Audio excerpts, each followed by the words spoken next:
இங்க இருக்கக்கூடிய சிறுபான்மையர் முன்னாடி நாங்க உங்களுக்கு ஆதரவா இருக்கிறோம் அப்படின்றத எதிர்கொள்வதற்காக அப்படி பண்றாங்க. இது இந்த மாதிரி ஒரு போராட்டம்லாம் ஒரு மானங்கட்டத்தனமா வெக்கங்கட்டத்தனமா இருக்கு. நம்ம தாய்நாடுல புகுந்து காஷ்மீர்ல நீ இந்துவா முஸ்லிமான்னு கேட்டு ஒருத்தர் ஷூட் பண்ணி கிட்டத்தட்ட ஒரு 50 பேர் இறந்தாங்க. அதற்கு இங்கு எதிர்ப்பு தெரிவித்து ஒரு போராட்டம் இங்க பண்ணல. இது என்ன மாதிரி மனப்போக்குன்னு எனக்கு புரியல. இவனுங்க நம்மளுடைய அப்பாவி தமிழர்கள் 1.5 லட்சம் பேர் கொண்டு குமிச்சப்ப போய் அங்க பரிசு பொருள் வாங்கின வெக்கங்கெட்டவர்கள். இவங்க வெக்கங்கெட்டவர். இது சொல்றதுக்கு இன்னொன்னு இது கிடையாது. வெக்கங்கெட்டவர்கள் சொல்றேன் நேரடியா. இஸ்ரேலுக்கு எதிராக பாலிஸ்தீனத்துக்கு ஆதரவா எல்லாம் என்ன போட்டுக்கிறானுங்க, போர்வையை போட்டுட்டு அதே ராஜரத்ன ஸ்டேடியத்தில் பிரகாஷ் ராஜ் கூவுனாரு, செட்டிமாறன் கூவுனாரு, திருமாவளவன் கூவுனாரு. மாண்புமிகு நம்மளுடைய முதலமைச்சர் அவர்களே அன்னைக்கு பேசினார். தமிழ்நாட்டில் இருக்கக்கூடிய ஒரு முஸ்லிம்க்கு இங்க ஏதாவது ஒரு கீறல் விழுந்திருக்கிறதா? இதை இங்க உணர வேணா? இங்க இருக்கக்கூடிய மானங்கட்டவனுக்கு திமுக சொல்லுது, அது கூட்டணி கட்சி சொல்றவனு ஊர்வலம் போறாங்களே கூட்டணி கட்சி, அவனுக்கு உணர வேணா? நீங்க ஊர்வலம் போற மாதிரி இருந்தா தீபத்தூண்ல தீபம் ஏத்த முன்னணியே அவங்க ஊர்வலம் போன துப்பு இல்ல, உங்களுக்கு துப்பு கட்டவனுங்களா? நம்மளுடைய இந்துக்கள் கொல்லப்படுறாங்களே பல நாடுகள்ல, அப்ப நீங்க ஊர்வலம் போக முடியல. தயவுசெய்து ரஷ்யா, தயவுசெய்து இஸ்ரேல், தயவுசெய்து ஈராக், தயவுசெய்து அமெரிக்கா எல்லாம் பாருங்க, நாங்க மதச்சார்பற்ற முற்போக்கு கூட்டணி, நாங்க மிகப்பெரிய ஒரு ஊர்வலத்தை தமிழ்நாட்டில் தேனாம்பேட்டையில உங்க அமெரிக்கத்தினுடைய தூதரத்தை தாண்டி நடத்திட்டோம். பயத்தை உண்டு பண்ணிட்டோம். கிடுகிடுன்னு ஆடுது எங்களை பார்த்து. எல்லாம் வார நிறுத்துங்க பக்கிங்களா. பக்கத்துல இருக்கக்கூடிய மேகதாது அணையை அந்த வரைவு திட்டத்தை நிறுத்த துப்புல்லாத இந்த திமுக போயிட்டானுங்க. ஈராக் பிரச்சனை போயிட்டானுங்க, காசா பிரச்சனைக்கு போயிட்டானுங்க, இஸ்ரேல் பிரச்சனைக்கு போயிட்டானுங்க, பாலிஸ்தீன் பிரச்சனை போயிட்டானுங்க. இதுல வேற வேஷம் போறதுல வல்லவர் ஒரு குல்லாவை போட்டு பானுங்க, ஒரு போர்வையை போட்டுக்கிட்டு அப்படியே நின்றுக்கிட்டு அப்படியே நடிப்பானுங்க. எல்லாம் நடிகர்கள் தானே, என்ன பண்றது, எல்லாம் பரம்பரையே நடிகை பரம்பரை. இப்ப காங்கிரஸ் பூச்சாடி காட்டிட்டே இருக்கு. இன்னைக்கு சிதம்பரம் சந்திச்சிருக்காரு. இன்னைக்கு சாயங்காலம் காங்கிரஸ் சிதம்பரம் தலைமையில் ஒரு காங்கிரஸ் உருவாகுகிறது. 1996 மூப்பனார் எப்படி தமிழ் மாநில காங்கிரஸை உருவாக்கினாரோ, இன்னைக்கு நைட்டுக்குள்ள ஒரு காங்கிரஸ் தமிழ்நாட்டில் ரிஜிஸ்டர் செய்யப்படும். கமல் தன்னுடைய புத்திசாலித்தனத்தினால எம்பி ஆயிட்டார், அது ஒத்துக்கிறேன். ஏன்னா கமல் மிகப்பெரிய புத்திசாலி. ஏன்னா அவர் சிங்கிளா ஒரு எம்பி ஆகிறதுக்கு பெரிய கூட்டத்தை கூட்டி எல்லாரையும் பலி வாங்கிட்டார். கமல் எம்பி 350 கோடி கடன்ல இருக்காரு. அவருடைய தக் லைஃப் அட்டர் ஃபெயிலியரு. அதுக்கு முன்னாடி எடுத்த படம் இந்தியன் 2 அட்டர் ஃபெயிலியரு. அவருக்கு மார்க்கெட்டே இல்லை. ஆனால் அவர் ப்ரொடக்ஷனில் அமரன், அவர் ப்ரொடக்ஷனில் சிவகார்த்தியன் படம், அவர் ப்ரொடக்ஷனில் ரஜினியோட பெரிய ப்ராஜெக்ட், அவர் ப்ரொடக்ஷனில் இவர் ஓனர் நடிக்கிற ஒரு ப்ராஜெக்ட், அவர் ப்ரொடக்ஷனில் நெல்சனில் ரஜினி கமல் இணைந்து நடிக்கிற ஒரு படம். இத்தனை ப்ராஜெக்டுக்கான பணம் அவருக்கு எங்கிருந்து வருதுன்னு நினைக்கிறீங்க? இன்ப நிதியும் உதயநிதியும் ரெட் ஜெயின் மூலம் பினாமையாக கமலிடம் கொடுத்து நடிப்பதனாலதான் கமல் இன்றைக்கு ஒட்டுமொத்தமா திமுக செய்யற எல்லா விஷயத்துக்கும் ஒரு ஊதுகோலாக இருக்கிறார்.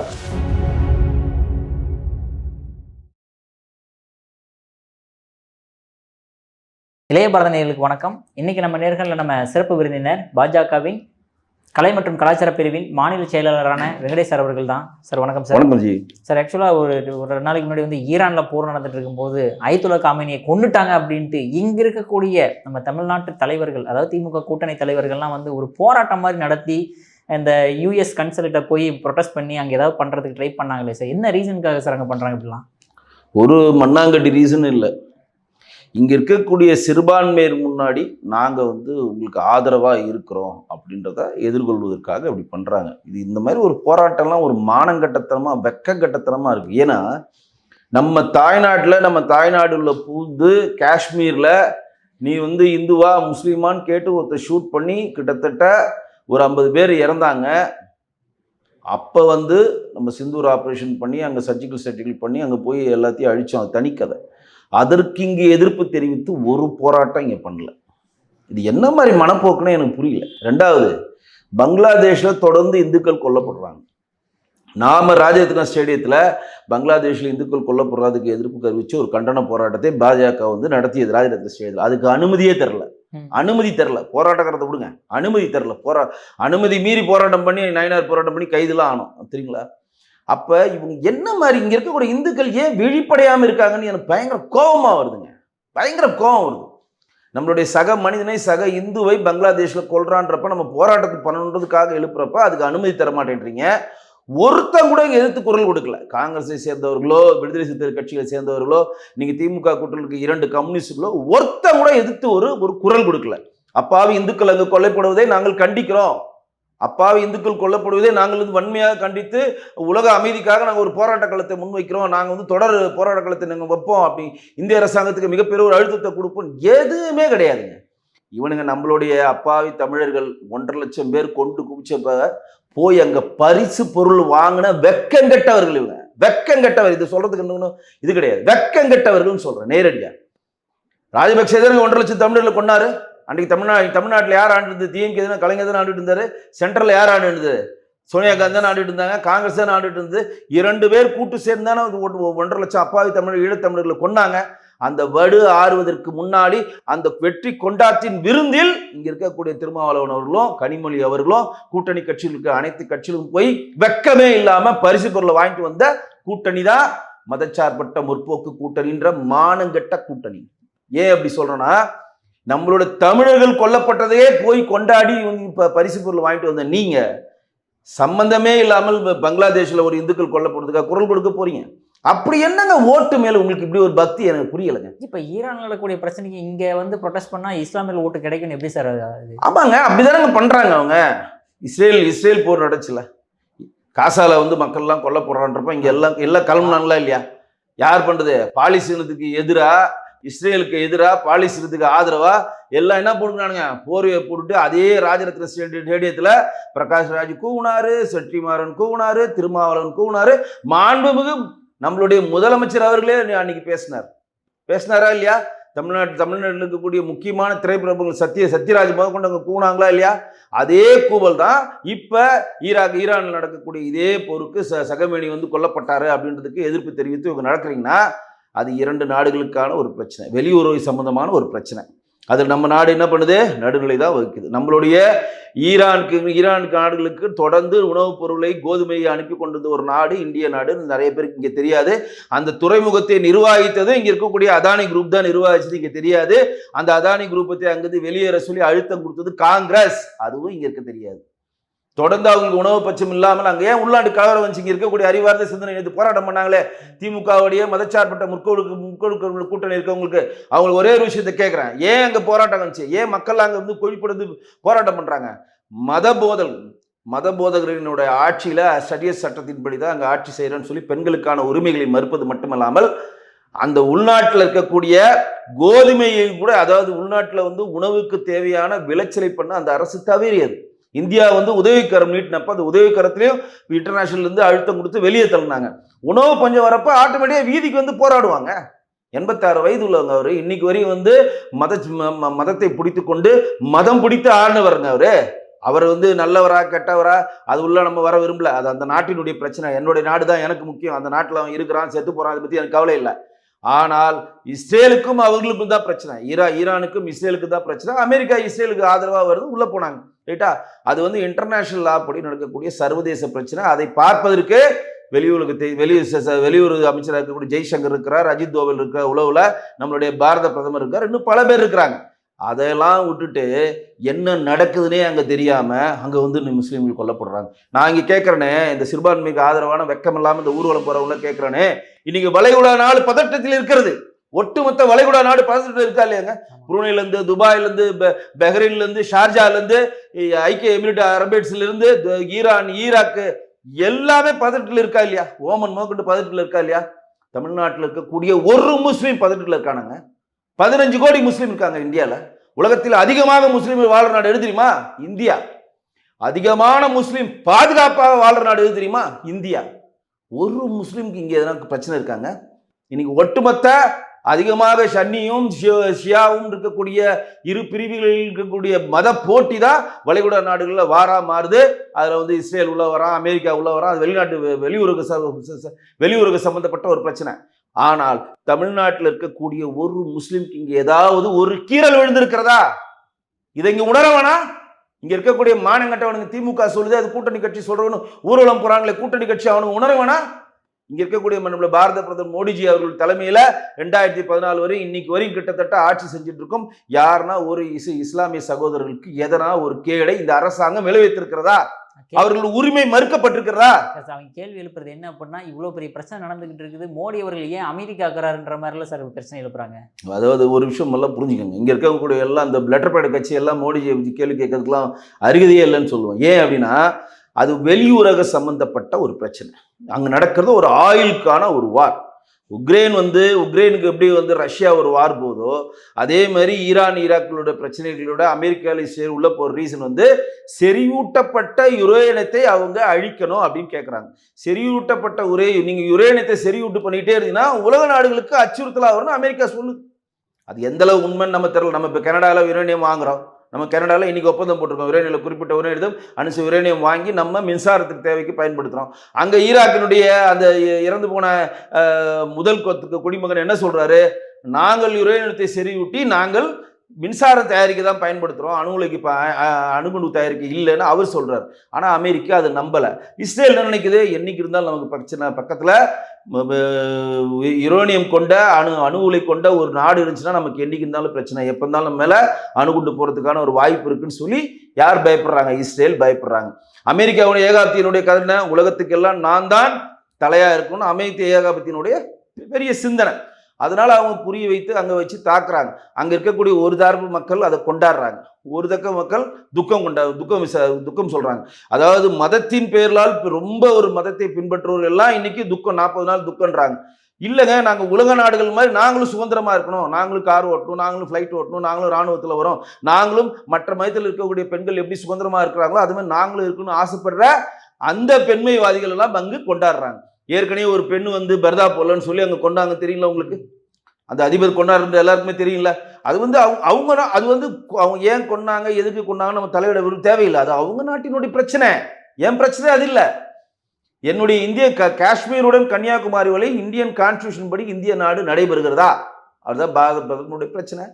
அந்த நாட்டில் அவங்க கொண்டாடுறாங்க. இங்கே நீங்கள் இப்போ போறீங்களே, இப்போ நேற்று ஊர்வலம் போனீங்களே, நீங்கள் ஊர்வலம் போகிற மாதிரி இருந்தா தீபத்தூண்ல தீபம் ஏற்ற முடியல, நீ ஏன் அவங்க ஊர்வலம் போன? துப்பு இல்லை உங்களுக்கு? துப்பு கட்டவனுங்களா?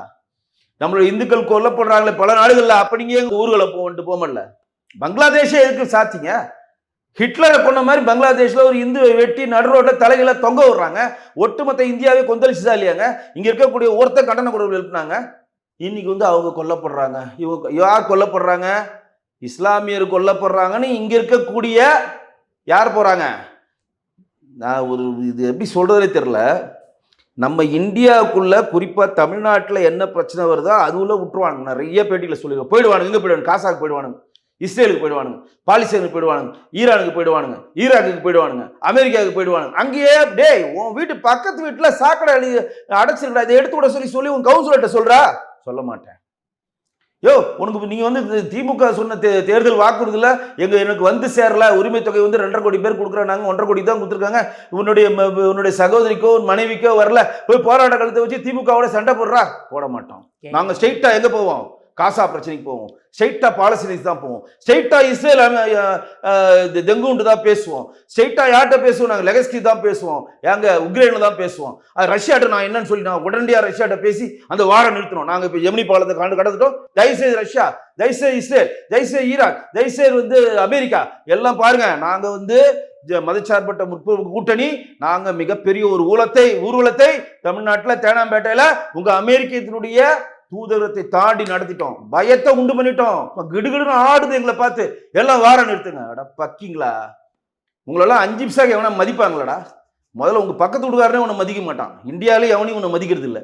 தன் இருப்பை காட்டிக்கொள்ள இங்க இருக்கக்கூடிய இஸ்லாமியர்களை ஓட்டை வாங்குறோம் நீங்க பண்ற பரப்புரைக்கு தான் நான் இதை சொல்லுகிறேன். வளைகுடா நாடுகள் 10 இருந்தாலும் உலகத்திலே இஸ்லாமியர்கள் அமைதியா வாழக்கூடிய நாடு இந்தியா. வளைகுடா நாடில் எந்த இஸ்லாமிய சகோதரர்களுக்கு ஒரு கேடு விழுத்தாலும், ஒரு துரோகம் விழுத்தாலும், உயிரிழப்புகள் ஏற்பட்டாலும் மாண்புமிகு பாரத பிரதமர் மோடிஜி ஆட்சியில் இங்கு இஸ்லாமிய மதத்தின் சரிய சட்டத்தின்படி அவர்கள் செயல்படுகிறார்கள், அமைதியாக இருக்கிறார்கள். அமைதியாக இருப்பதற்கான எல்லா வழிவகைகளையும் நம்மள மாதிரி இந்துக்கள் அங்க செஞ்சு கொடுக்கிறோம். ஏன்னா எனக்கு இஸ்லாமிய சகோதரர்களோ, கிறிஸ்தவ சகோதரர்களையோ, பாசி சகோதரர்களையோ, ஜைன மதத்தை சேர்ந்தவங்களோ, பௌத்த மதத்தை சேர்ந்தவங்க எல்லாருமே என்னுடைய டிஎன்ஏ நான் நினைக்கிறேன். நீ அந்த மதத்தை பிடிச்சிருக்க, அவ்வளவுதான். உன்னுடைய 2 தலைமுறைக்கு முன்னாடி நீ யாரு? நீ நானும் ஒண்ணு, இதான் என்னுடைய கணிப்பு. மாண்புக்கு பாரத பிரதமர் எல்லா இதில் என்ன சொல்றாரு, நீ வந்து இஸ்லாமியாரு, கிறிஸ்தவனாரு, இந்துவாரு, சீக்கியராரு, பௌத்தமாரு, ஜைன மதத்தை பயன்பட்டு பாசி மதத்தை நீ உள்ளத்தால் எதுவானால் இரு, உணர்வால் இந்தியனாரு. இங்க இருந்து நீ அவனா ஒருத்தன் பாகிஸ்தான் ஜிந்தாபாத் அப்படின்னு சொன்னா அவனை தூக்கி போட்டு மீதி. என் நாட்டுக்கு நீ துரோகம் அளித்தா உனக்கு இப்ப நான் இப்ப இவங்கெல்லாம் பார்த்தா ஒரு தேச துரோக வழக்கில் தான் இவங்கெல்லாம் கைது பண்ண எனக்கு தெரிஞ்சு. இஸ்ரேல் யுக்ரைன் போர் வந்துச்சுன்னா அங்கேருந்து உடனே பாரத பிரதமர் ஆக்ஷன் எடுக்கல. பிரதமர் ஒரு ஃபோன் பண்ணி வார நிறுத்திருப்பா, நீனும் வார நிறுத்தி சொன்ன கேட்பானுங்களா? இரு நாட்டுகளுக்கான பிரச்சனை. பக்கத்தில் இருக்கக்கூடிய காவிரி பிரச்சனை தீர்க்க துப்பு இல்லை. மேகதாது அணையை கட்டுற அவன் வந்து நீ கட்ட வேணாம், நீ போய் எங்கே ஆடுறதுனாலும் நான் வந்து வரைவு திட்டத்தை போட்டுக்கிட்டே இருப்பேன், நான் செங்கலை இறக்கிட்டே இருப்பேன், ஜல்லி ஏற்றிக்கிட்டே இருப்பேன், உன்னால் முடிஞ்சது பார்த்துக்கன்னு சொல்லி பக்கத்தில் இருக்கக்கூடிய மேகதாது அணையை வந்து அந்த வரைவு திட்டத்தை நிறுத்த துப்பு இல்லாத இந்த திமுக போயிட்டானுங்க.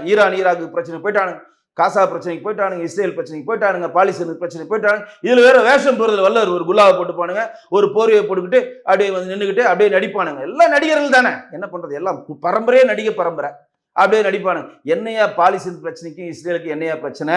அது ஒரு வரலாற்று பெரிய அதெல்லாம் சொல்றதுக்கு நேரம் பத்தாது. இப்ப இருக்கக்கூடிய யுரேனியம் பிரச்சனைன்றது அமெரிக்கா சொல்றது, அந்த நாட்டுக்குள்ள என்ன பிரச்சனைன்றது அந்த நாட்டோடைய பிரச்சனை. நீ உன் பக்கத்து வீட்டில் நடக்கிற பிரச்சனை நமக்கு அன்றாட நிகழ்வு வரல. நம்மளை நீங்க 10 லட்சம் கோடி கடல்ல திமுக தள்ளிருக்கு, அதை எடுத்து கேட்க துப்புல. அதை நீ எதுக்கு எந்த பிரச்சனையை பத்தி பேசுற? அதை பத்தி பேசுறா, முதல்ல வயிற்றுக்கு சோத்தை போட சொல்றா, அதை விட்டுட்ட போயிட்டாங்க. ஏன்னா இவங்க எப்போதுமே எப்படி பார்ப்பாங்கன்னா ஒரு யூனிட்டி காட்டுறாங்களா, பத்தியா நாங்க மோடி அரசாங்கம் எதிராங்க, நாங்க எல்லாத்தையும் சகிச்சுப்போம். இன்னைக்கு 10 லட்சம் கோடி கடன், 78,000 பேர் வட்டி கட்டினாலும் நாங்கள் சகித்துக் கொள்வோம். 2.5 கோடிக்கு பரன்னு சொல்லிட்டு 1.5 கோடிக்கு பேர் தந்தாங்க, 1 கோடிக்கு பேர் நிகாரிச்சாங்க, நாங்கள் சகித்துக் கொள்வோம்.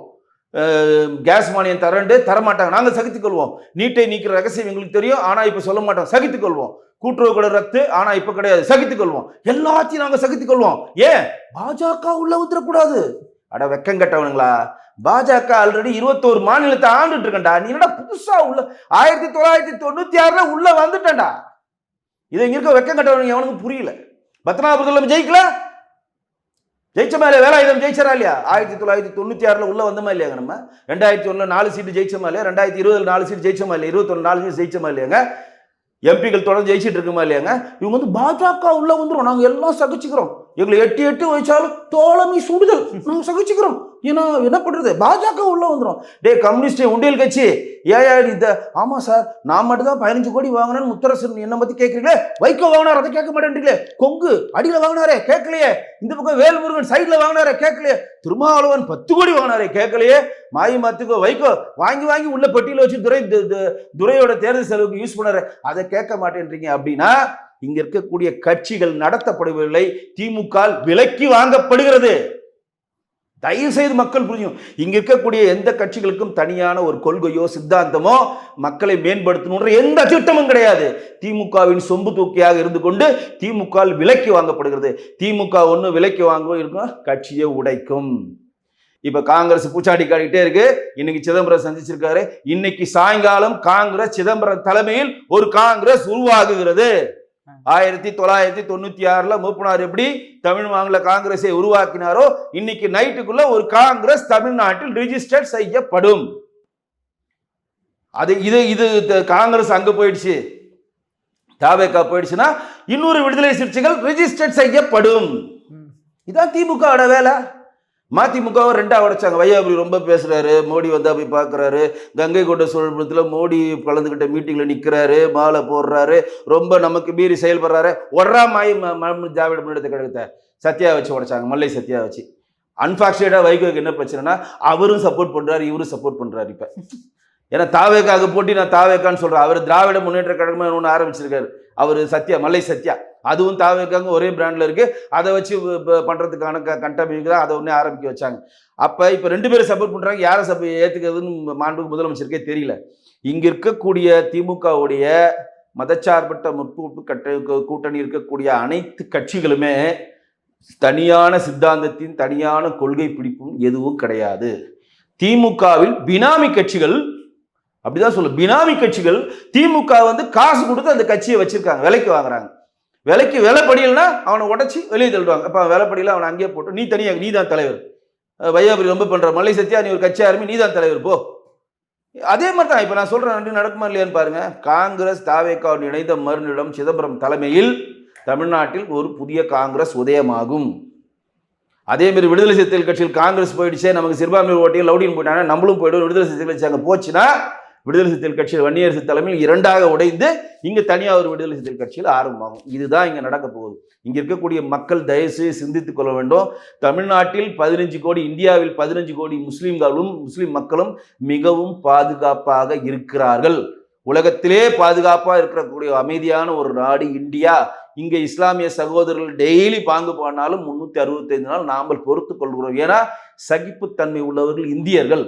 இதுல எந்த மாற்றம் கிடையாது. இப்ப கூட திருப்பரங்குன்றம் தீபத்தூன் பிரச்சனை இஸ்லாமியருக்கும் தமிழ்நாடு இஸ்லாமியருக்கும் இந்துக்களுக்கான பிரச்சனையே இல்லை. திமுகவுடைய வரட்டு பிடிவாதத்தினால் வந்த பிரச்சனை, வேற எதுவுமே கிடையாது சார். அதே மாதிரி திருப்பரங்குன்ற விஷயம் பேசும்போது நேற்று மறுபடியுமே நீதிபதிகள் பல விஷயங்கள் சொல்லியிருக்காங்களே சார் கோர்ட்ல. என்னென்ன மாதிரி விஷயங்கள் நடந்தது சார்? அதாவது தமிழ்நாட்டில் நடக்கிற மாண்புமிகு முதலமைச்சர் அவருடைய ஆட்சி காலத்துல எல்லா அரசு அதிகாரிகளும் பலிகாடாக்குறாங்க. அது ரொம்ப வருத்த தரக்கூடிய செய்தி. ஏன் அப்படின்னா, ஒரு அரசு அதிகாரி எந்த ஒரு இடத்திலும் பர்மனெண்ட்டாக பணி செய்ய முடியாது. இப்போ மாண்புமிகு முதலமைச்சர் தேர்ந்தெடுக்கப்பட்டா என்ன 5 வருஷம் அவர் அங்கே தான் இருக்க போகிறார். இல்லை 2 வருஷம் நீ தமிழ்நாடு முதலமைச்சர் 4 வருஷம், 2 வருஷம் உத்தரகாண்டுக்கு போ, 1 வருஷம் டெல்லிக்கு போவாரா? தமிழ்நாட்டில் தேர்ந்தெடுக்கப்பட்டால் தமிழ்நாடு இருக்கும். ஆனால் அரசு அதிகாரிகள் சொல்லுகிற IAS, IPS, IFS, IRS இவங்களாம் இருக்காங்களே, அவர்கள் எந்த நேரம் எப்போ வேணால் பணியிட மாற்றம் செய்யப்படலாம். அவர்கள் ஒரு டியூரேஷனே கிடையாது. கம்பல்சரி நீங்கள் 1 வருஷம் இருந்தால் கணக்கே கிடையாது. அது அரசாங்கத்தினுடைய நிர்வாகத்திறனுக்கு ஏற்ற மாதிரி மாற்றுவாங்க. இன்றைக்கு திமுகவுடைய அராஜக போக்குனாலும் திமிர்த்தனத்தினாலும் வரட்டு கௌரவத்தாலும் ஒரு IAS மண்டிட்டு மன்னிப்பு கேட்டிருக்கான். பிரவீன்குமார்னு ஒரு பேர். யார்? திருப்பரங்குன்றத்தினுடைய மாவட்ட ஆட்சியர் பிரவீன்குமார். ஐயா என்னை மன்னிச்சிருங்க, என்னை விட்டுடுங்க, எனக்கு ஏன்னா அவருக்கு அது பிளாக் மார்க். அவருடைய ப்ரொமோஷன் பாதிக்கப்படும். அவர் எங்க போனாலும் இது ஒரு பிளாக் மார்க். ஏன்னா நீதிமன்றம் சொல்வதை எந்த அரசு அதிகாரி நீங்க நிறைவேற்றலையோ அவங்க கேரியர்ல அது மிகப்பெரிய ஒரு பிளாக் மார்க். அதான் நீதிமன்றம் கேட்கிறாரு, 144 நீங்க ஏன் போட்டீங்க? நாங்க ஏத்தணும்னு சொல்லிட்டோம்ல, தீபத்தூன்ல தீப ஏத்துக்கு 5 பேர் போய் ஏத்தணும்னு சொல்லிட்டோம்ல, யார் உங்கள் 144 போட சொல்லி நிர்பந்தம் பண்ணியது? அப்போ எல்லாரும் சாட்சாசமாக மன்னிப்பு யார் கொடுக்குறாங்க? டேவிட் ஆவிஸ் ஆசீர்வாதம் கொடுக்குறாரு, DGP கொடுக்குறாரு, உதவி SP கொடுக்குறாரு, கலெக்டர் கொடுக்குறாரு. அன்றைக்கு 4 பேரை கொடுத்துட்டு 4 பேரை மன்னிச்சாரு மாண்புமிகு நீதியரசர். அதுவே நம்ம கட்டணம் சொல்லிட்டோம், நீங்க எதுக்கு மன்னிக்கிறீங்க, இனி கலெக்டர் மட்டும் ஆஜராகும்னு சொல்லி கலெக்டர்கிட்ட ஒரே வார்த்தை சொல்றாரு, போனதெல்லாம் போட்டுட்டாரு, போனதெல்லாம் போட்டு போய் தொலை, என்னை வச்சு புக்கு போட்ட, என்னை வச்சு கேலி சித்திரம் பண்ண, என்னை வச்சு நீ பொது வழியில் அவமானப்படுத்தின, போய் தொலை அப்படின்னு விட்டாரு. இப்ப 5 பேரை கொண்டவர்கள் நீங்க ஏத்தணும் அப்படின்னா கூட இவன் என்ன பண்றான், ஐயா சாமி இது அறநிலைக்கு சொந்தமான இடம், அவங்கள கேட்டு சொல்றேன், டைம் கொடுங்க, போ கொடுத்துட்டாரு. இந்த அறநிலைக்கு சொந்தமான இடம் சொல்லி கலெக்டர் சொல்றாரு. இதே இவங்க அறநிலைத்துறையினுடைய ஆணையர் போன இடம் நீதிமன்றத்தில் போட சொல்றப்ப இந்த தீபத்தூண் இருக்கிற இடம் அறநிலைக்கு சொந்தமான இடம் இல்லைன்னு மானகட்டத்தனமா சொன்னா இல்லையா? மானகட்டவ சொன்னா இல்லையா? இருந்தாலும் இந்த தீபத்தூண் இருக்கிற இடம் தர்காவுக்கு சொந்தமான இடம், அறநிலைக்கு சொந்தமான இடம்னு நம்மளுடைய பொருளுக்கு இடத்தை பார்க்க வேண்டிய ஆளை என்ன சொல்றான், அடுத்தவனுக்கு தாரவாக்குறான். அதோட நான் இங்கே காணொலியில் பேசியிருக்கேன். ஒரு மலையா இவங்க நேர்ந்து விட்டுருவானுங்க எல்லாரும். நீ வச்சு சென்னி மலையா நீ எடுத்துக்க, திருப்பரங்குன்றம் வேணுமா நல்லா எடுத்துக்க, பழனி மலை சார் நீ எடுத்துக்கப்பா, உனக்கு என்னப்பா வேணும் இந்த மலையை எடுத்துக்கன்னு நம்மளோட எல்லா மலையும் தாரவாப்பான்னு சொன்னமா இல்லையா? அதே சொன்ன நல்லவாய் இன்றைக்கு நாரவாயா மாறி இது அறநிலைத்துறைக்கு சொந்தமான இடம். ஏன்னா இது குறிப்பிட்ட மக்களுக்கு புரியணும். நாங்களும் அறநிலைத்துறையில கேட்டுட்டு நான் சொல்றேன். மறுபடியும் செக் வைக்கிறார் நீதிபதி. 5 பேருக்கு தான் ஏற்றுவாங்க, 10-20 நிமிஷம் வழிபாடு பண்ணுவாங்க, 15 நிமிஷம் தீபத்தூர்ல ஏற்றணும்னு சொல்றாங்க. சரி மேல்முறையீடு போறேன்னு படம் காட்டினேன், ஏன் போகல கேட்டா 6 மாசம் டைம் இருக்கு, நாங்கள் யோசிச்சுக்கிட்டே இருப்போம். என்னடா அது, நம்ம இந்து கோயிலை இடிக்கணும், ஒரு ஆடு அடுத்த நிமிஷம் டங்கு டங்கு டங்குன்னு JCB வச்சு இடிக்கிற. 161 கோயில் இடிச்சு மேல்முறையீடு மடையில் போனியா? மானம் கட்டவனே, மேல்முறையீடு போனியா? நீ முறையீடு போனீங்களா? 161 கோயில் இந்து கோயில் இடிச்சிருக்காங்க தமிழ்நாட்டில். அப்போல்லாம் மேல்முறையீடு போக மாட்டாங்க. இப்போ நாங்கள் திங்க் பண்ணுறோம், அறிவார்ந்த சிந்தனையால் வச்சு திங்க் பண்ணிக்கிட்டே இருக்கோம். அந்த மலை மேலே ஏற்றலாமா வேணாமா, இது என்ன பண்ணலான்னு. இன்னைக்கு நிறைய காரணங்கள் சொல்லியிருக்காங்க. பூர்ணச்சந்திரன் ஆவி உங்களை சும்மா விடாது, பூர்ணச்சந்திரன் ஆவி உங்களை துரத்தும். நம்மள அறிவார்ந்த சிந்தனையோட நம்ம மிகப்பெரிய ஒரு அறிவாளியா இருக்கக்கூடிய சட்டத்துறை அமைச்சர் ரகுபதி, சுடுகாட்டில் தான் பிணத்தை புதைக்க வேண்டும், எல்லா இடத்துலையும் நீங்க புதைப்பீங்களா அப்படின்னு அவர் பெரிய அறிவாளியா. அதுதான் நீதிபதி நீ சொல்லியிருக்காரு, மாண்புமிகு நீதியரசர் சொல்லியிருக்காரு. ஒரு அடிப்படை அறிவு கூட இல்லாதவன்லாம் அமைச்சரா தமிழ்நாட்டில் தான் இருக்காங்க. எவ்வளவு கடினமான சொல் தெரியுமா? எவ்வளவு ஒரு கடினமான சொல். ஒரு பேசிக்கா ஒரு அடிப்படை அறிவு இல்லாதவர்கள்லாம் இன்று தமிழ்நாட்டில் அமைச்சர்களாக இருக்கிறார்கள். அந்த தீபத்தூணில் தீபம் ஏத்த நாங்கள் அனுமதித்திருந்தால் இதுவே வழக்கமாகிவிடும். யார் சொல்றது? சட்டத்துறை அமைச்சர் சொல்றார். நீ என்ன நீதிபதியா? நான் கேட்கிறேன். நீதியரசர் சொல்லிட்டார், தீபத்தூண்ல தீபம் ஏற்றலாம், மேல்முறையீடு போ, சட்டப்படி முடிஞ்சிருச்சு. இல்லைங்க தீபத்தூண்ல தீபம் ஏற்ற நாங்கள் அனுமதிக்க மாட்டோம், சட்ட ஒழுங்கு பிரச்சனை, நான் மேல்முறையீடு. நாங்கள் வெயிட் பண்ணமா இல்லையா? சிங்கிள் பெஞ்சில் டபுள் பெஞ்சு போச்சுல. டபுள் பெஞ்ச் என்ன சொன்னாங்க? தடை விதிக்க முடியாது, நீ ஏற்றலாம்னு சொன்னாங்களா இல்லையா? அப்புறம் தான் நாங்கள் சுப்ரீம் கோர்ட்டு போறோம், அடுத்த கதையை ஓட்டினீங்க, மறுபடியும் 144 போட்டீங்க. இது நீதிமன்றம் உங்களுக்கான ஆப்ஷன் கொடுக்குது. என்ன கொடுக்குது? ஏத்தணும்னு சொல்ற, நீங்க ஏத்த மாட்டேன்னு சொல்ற, நீ டபுள் பெஞ்சு போற, ஆப்ஷன் எடுத்துக்கோ, தப்பு இல்லை, சட்டத்துல இடம் இருக்கு. என்னுடைய பேச்சையை கேட்காம நான் நீதிபதி சொன்னது எந்த விஷயத்தையும் நீங்க பொதுவெளியில உள்வாங்காம நீதிபதிக்கே நீங்க சவால் விடுற மாதிரி தனி கருத்து எப்படி சொல்லுவ? நீதிமன்றம்னா எல்லாத்தையும் அவர் புறநானூறு, முருகாற்றுப்படை, அங்க இருக்கக்கூடிய சிவாச்சாரிகள், சுத்து வட்டத்தில் எல்லாத்தையும் ஆராய்ஞ்சு எல்லாமே ஃபைனலைஸ் பண்ண பிறகுதான், இன்னும் சொல்ல போனா தமிழ்நாடு அரசு தொழில்துறை வெளியிட்டதிலே அங்க தீபத்தூண் குறிப்பிட்டிருக்கிறதுலாம் அதெல்லாம் ஆராய்ச்சி பண்ணதான் தீர்ப்பே கொடுக்குறாரு. ஒரு நீதிமன்ற தீர்ப்புலாம் சும்மா தூக்கி கொடுத்துட மாட்டாங்க. ஏன்னா டபுள் பெஞ்ச் தூக்கி அடிப்பான், எதை வச்சு கொடுத்தானே, சுப்ரீம் கோர்ட் தூக்கி அடிப்பான், எதை வச்சு நீங்க கொடுத்தா, அதுக்கெல்லாம் ஆவணங்கள் வேணும். அப்போ ஒரு நீதிமன்றம் தீர்ப்பு கொடுத்துட்டாங்கன்னா இம்ப்ளிமெண்ட் பண்ணலையா, மேல்முறையீடு போயிட்ட, முடிஞ்சு போச்சு. இடையில நீ உள்ள பூந்து சுடுகாட்டில் தான் பணத்தை புதைக்கணும், இந்த கண்ட இடத்துல பணத்தை புதைக்கக்கூடாது, தீபத்தூண்ல வழக்கமா எங்க ஏத்துறமோ அங்கதான் ஏத்தணும், புதுசா ஏத்த முடியாது, எதற்கு நீங்கள் சொன்னீர்கள்? யார் உங்களை சொல்ல வச்சது? ஒரு அரசியல், ஒரு நீதி அரசர் சொல்ற தீர்ப்பை நீதி அரசர் இருக்கலாம், தீர்ப்பை விமர்சிக்கலாம், நீதி அரசர் விமர்சிக்க முடியாதுன்னு சொல்லுவாங்க. தீர்ப்பை நீங்க உள்வாங்காம நீங்கள் தனியாக ஒரு தீர்ப்பு சொல்வதற்கு உங்களுக்கு யார் அதிகாரம் கொடுத்தது? அடிப்படை அரசியல் அறிவு கூட உங்கள்கிட்ட இல்லைன்னு மாண்புமிகு சட்டத்துறை அமைச்சர் ரகுபதிக்கு பெரிய கொட்டா நறுக்குன்னு கொட்டியிருக்காரு நீதியரசர். கொட்டியிருக்காரா இல்லையா? இப்ப இவர்களுடைய கையாளகத்தனால, இவர்களுடைய வரட்டு பிடிவாதத்துல, இவர்களுடைய மத வெறினால சிறுபான்மையர் ஓட்டு போயிடுன்ற அந்த கணக்குனால இன்றைக்கு ஒரு ஐஏஎஸ் மண்டிட்டு மன்னிப்பு கேட்டிருக்கான். லைஃப்ல மறக்க மாட்டான் ரகுபதியோ மாண்பு முதலமைச்சரா லைஃப்ல மதிக்க மாட்டான். ஐஏஎஸ் பிரவீன்குமார் கண்டிப்பா மறக்க முடியாதுல்ல அவரால். அவருக்கு பெரிய பிளாக் மார்க் வாங்கி கொடுத்துருக்கீங்களா? அதுதான் சொல்றேன்.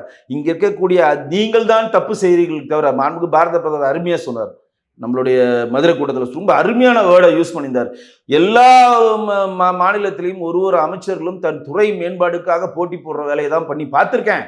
தமிழ்நாட்டில் தான் அதிகமா யார் ஸ்கேம் செய்யறது, நான் தான் அதிகமா லஞ்சம் வாங்கினேன். No KN Nehru only 2000 crores, simply come and take it. 10,000 crores. 10,000 crores நீ வாங்கிட்டியா? நான் வாங்குற பேர் 15,000 கோடி, 2,000 4,000 ஒரு அமைச்சர் நின்றுகிட்டு அதிகமாக ஸ்கேமில் இருக்கிறார் மாண்புக்கு பாரத பிரதமர் சொல்றார். உண்மைதானே? நீங்க லஞ்சமே வாங்கல, நாங்கள் உத்தமர்கள் அப்படின்னு நீங்க சொல்ற மாதிரி இருந்தா ஏன் ஈடி கேட்டிருக்காங்களா எஃப்ஐஆர் போடுன்னு KN Nehruக்கு? சரி ஒத்துக்கல, ரைட்டு. சென்னை உயர்நீதிமன்றம் ஆர்டர் போட்டிருக்கா இல்லையா, 80 ரூபா போட்ட கேஸ்ல இவடியேட்டா வழக்கு பதிவு பண்ணணும், அப்பயும் ஒத்துக்க மாட்டேன்றீங்க. அப்ப இதை அப்படியே வச்சுக்கிட்டா தேர்தல் அறிவிச்சிருவாங்க, 6 மாசம் கடந்து பார்த்துக்கலான்னு குற்றம் இல்லை. இப்போ மேல்முறையீடு போயிருக்கீங்க, அதில் என்ன சொல்லியிருக்காங்க மென்ஷன் பண்ணுங்க, 1050 கோடி தெரியுமா? அதில் 10% திமுகவுடைய பார்ட்டி ஃபண்ட் யூஸ் பண்ணியிருக்காங்க டெண்டரில். பார்ட்டி ஃபண்டுனா அதில் ஆட்டோமேட்டிக்காக பொதுச் செயலாளர் யார், தலைவர் மு.க. ஸ்டாலின் வந்துருவாரு, துணை முதல்வர் உதயநிதி வந்துருவாரு, பொதுச் செயலாளர் துரைமுருகன் வந்துருவாரு, பொருளாளர் TR பாலு வருவார்.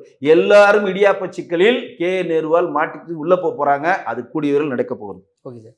கடைசி ஒரு சின்னதாக பிரீஃபா சார், அதாவது கமல்ஹாசன் அவர்கள், அதாவது ஸ்டாலின் அவருடைய பிறந்த நாளில் சொல்றாரு, எல்லாத்தையும் குடும்பமா பார்க்குறவங்கள குடும்ப ஆட்சி தான் வர வேண்டும் அப்படின்னு சொல்றாரு சார். அப்ப குடும்ப ஆட்சி ஒத்துக்கிறாரா? அப்புறம் எதுக்கு சார் டிவியெல்லாம் போட்டு உடைச்சாரு? இல்லை, கமலஹாசன் தமிழ்நாட்டில் நான் பார்த்த மிகப்பெரிய கதாநாயகன். ஆனால் அரசியலில் நான் பார்த்த மிகப்பெரிய ஒரு ஜோக்கர் அது. ஏன்னா எந்த ஒரு சித்தாந்த திமுகவுடைய பெரிய ப்ளஸ்ஸுங்க அது. திமுக உங்களை உங்களுக்கு ஒரு அதிகாரத்தை கொடுக்கும், இல்லாட்டி பணத்தை கொடுக்கும், இல்லை பதவியை கொடுத்து உங்களுக்கு விலைக்கு வாங்கிடும். உங்கள் கண்ணை வைத்தே உங்களை குத்தும். அதான் திமுகவுடைய ஸ்ட்ராட்டஜி. இப்போ நேரடியாக விஜயை தாக்கணுமா? விஜயை நேரடியாக தாக்காது. விஜய் கூட யாராவது வேலை செஞ்சாங்க. இப்போ பாருங்க, அவங்க மனைவியே கொண்டு வந்துட்டானுங்க பாருங்க. சங்கீதா தூங்கிட்டாங்க, அம்மா எந்திரி வேலை வந்துருச்சு. விஸ்வரூப படத்தில் சொல்லுவாங்க பாரு, எல்லா சீப்பஸிலும் தூங்குவானுங்க. எந்திரிச்சிங்க, எல்லாம் எந்திரிங்க, எல்லாம் தொழுங்க, அல்லாஹ் அக்பர் சொல்லிட்டு வாங்க, நமக்கான வேலை வந்துருச்சுன்னா எல்லாம் எந்திரிச்சு பாம்பு கட்டிட்டு ரெடியாக இருப்பானுங்க பாருங்க. அந்த மாதிரி யார் யார் அந்த சார்பாக தூங்கிட்டு இருக்காங்களோ அவங்களாம் தட்டி எழுப்புவானுங்க. இந்த டைம் நீ எந்திரி, சங்கீதா கூவு, விஜயை பற்றி கூவு, இந்த பக்கம் போனால் அதே மாதிரி தான் திரு கமல் அவர்களை அவர்களுக்கு யார் யார் பிடிக்கலையோ அவர்களை வைத்து கமலை வைத்து பேச சொல்லுவாங்க. யார் யார் பிடிக்கலன்னு பார்த்தீங்கன்னா, கமல் வந்து தன்னுடைய புத்திசாலித்தனத்தினால எம்பி ஆகிட்டார், அது ஒத்துக்கிறேன். ஏன்னா ஒரு கமல் மிகப்பெரிய புத்திசாலி. ஏன்னா அவர் சிங்கிளா ஒரு எம்பி ஆகிறதுக்கு பெரிய கூட்டத்தை கூட்டி எல்லாரையும் பலி வாங்கிட்டார். நீ கமலோட ஒட்டி கொண்டிருக்கிறது யார்? அப்பாஸ் அவர்களும் ஸ்நேகன் அவர்களும். மற்றவெல்லாம் தெரிச்சு ஓட்டான், இந்த பணம் புளிக்குன்னு ஓட்டான். இப்போ இவர்களுள்ள இருந்து என்ன பண்ண முடியும்? கமல் வந்து அரசியலுக்காக தான் திமுக கூட்டம் சேர்ந்து நீங்க நினைச்சிருக்கீங்க, அது முற்றிலும் தவறு. கமலுடைய சினிமா கேரியர் செத்து விட்டது. அவருடைய தக் லைஃப் படம் 350 கோடி லாஸ். அவருடைய இந்தியன் 2 படத்தை ரிலீஸ் பண்ணி கொடுத்தது, தயாரித்தது யாரு? ரெட் ஜெயன். அவருடைய இந்தியன் இந்த படம் வந்துச்சு, லோகேஷ் கனகராஜ் படம், என்ன படம் அது? விக்ரம் 1. விக்ரம் படத்தை தயாரித்தது யாரு? மிகப்பெரிய பொருள் செலவில் கொடுத்தது வந்து ரெட் ஜெயன். இன்றைக்கு கமல் அடுத்த படத்தை நோக்கி நகரணும்னு ஆசைப்பட்டார்னா அவருக்கு பணம் வேணும். அந்த பணம் யார்கிட்ட இருக்கு?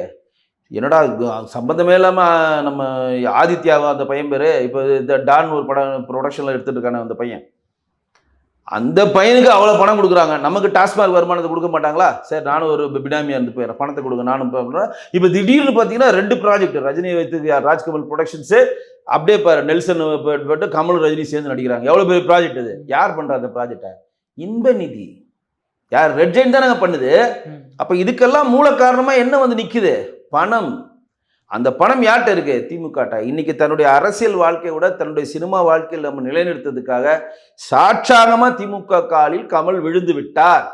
இப்போ சிவகார்த்திகேயன் வச்சு ஒரு படம் பண்றாரு, அது இதுக்கு ராஜ்கமல் ஃபிலிம் இன்டர்நேஷனல். எத்தனை ப்ராஜெக்ட் நல்லா பாருங்க. கமல் வந்து எம்பி, 350 கோடி கடனில் இருக்காரு. அவருடைய தக் லைஃப் அட்டர் ஃபெயிலியரு.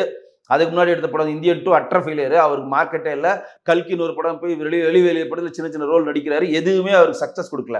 ஆனால் அவர் ப்ரொடக்ஷனில் அமரன், அவர் ப்ரொடக்ஷனில் இப்போ சிவகார்த்திகேயன் படம், அவர் ப்ரொடக்ஷனில் ரஜினியோட பெரிய ப்ராஜெக்ட், அவர் ப்ரொடக்ஷனில் இவர் ஓனர் நடிக்கிற ஒரு ப்ராஜெக்ட், அவர் ப்ரொடக்ஷனில் நெல்சனில் ரஜினி கமல் இணைந்து நடிக்கிற ஒரு படம். இத்தனை ப்ராஜெக்டுக்கான பணம் அவருக்கு எங்கேருந்து வருதுன்னு நினைக்கிறீங்க?